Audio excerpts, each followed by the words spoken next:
अगली जी गल करिए हरजोत सिंह जी फ्रेजनो तो आ रही है। फ्रेजनो के लीडरशिप के द्वारा PG&E के उत्ते दबाव जिहड़ा पाया जा रहा है।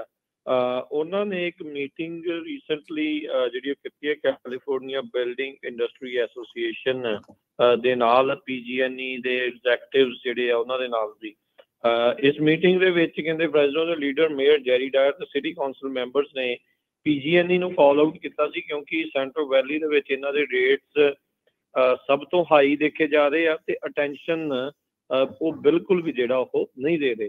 एक स्टेटमेंट जी इन्होंने रिलीज की उसके तहत आख्या गया भी इस मीटिंग तो बाद ये फैसला लिया गया भी जो $86 मिलियन उन्होंने रीलोकेट किया जाऊगा। ਜਿਹੜੇ फरलो किए गए इंडिपेंडेंट थर्ड पार्टी कॉन्ट्रैक्टर्स उन्होंने ऑनलाइन लिया जाऊगा तो इस करंट कैलेंडर ईयर के खत्म होने तो पहला उन्होंने वापस लिया जाएगा। सो कहते भी नवे ਜਿਹੜੇ इलैक्ट्रिक पावर सर्विस जी नवे कस्टमर्स ਨੂੰ PG&E जी एनर्जी जी है बिजली वो जरूर प्रदान जी करेगी। सो इन्होंने 20% तक का इजाफा करना सीगा प्राइसिस दे विच PG&E दे। बाकी इलाकों के मुकाबले हरजोत सिंह जी इत्थे जिहड़े इलाके आ इत्थे जिहड़े प्राइसिस आ फ्रेजनो वाले इलाके च काफ़ी महंगे आ।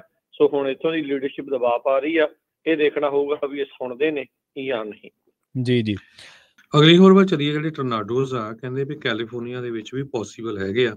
ਨੈਸ਼ਨਲ ਵੈਦਰ ਸਰਵਿਸ ਕਹਿ ਰਿਹਾ ਜੀ ਤੇ ਰੈਗੂਲਰ ਨਹੀਂ ਹੁੰਦੇ ਕੈਲੀਫੋਰਨੀਆ ਦੇ ਵਿੱਚ ਪਰ ਫਿਨੋਮਨਾ ਇਦਾਂ ਦਾ ਬਣ ਰਿਹਾ ਆ ਨਾਰਥਰਨ ਕੈਲੀਫੋਰਨੀਆ ਦੇ ਵਿੱਚ। ਨੈਸ਼ਨਲ ਵੈਦਰ ਸਰਵਿਸ ਦੇ ਮੁਤਾਬਕ 11 ਟੋਰਨੇਡੋਜ਼ ਕੈਲੀਫੋਰਨੀਆ 'ਚ ਯੂਜ਼ਲੀ ਫਾਲ ਜਾਂ ਸਪਰਿੰਗ ਦੇ ਵਿੱਚ ਆ ਸਕਦੇ ਹੈਗੇ ਆ ਪੂਰੀ ਸਟੇਟ ਦੇ ਵਿੱਚ।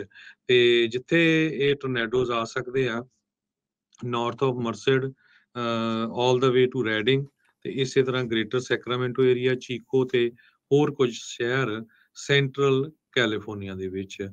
ਨਾਰਥ ਵੈਸਟ NWS ਨੇ ਇਹ ਵੀ ਕਨਫਰਮ ਕੀਤਾ ਹੈ ਕਿ ਟੋਰਨਾਡੋਜ਼ ਗਾਲਟ ਸ਼ਹਿਰ ਦੇ ਵਿੱਚ ਜੋ ਹਾਈਵੇ 99 ਦੇ ਲਾਗੇ ਆ ਉੱਥੇ ਵੀ ਇੱਕ ਟਾਈਮ ਦੇ ਉੱਤੇ ਪਹੁੰਚੇ ਸੀਗੇ।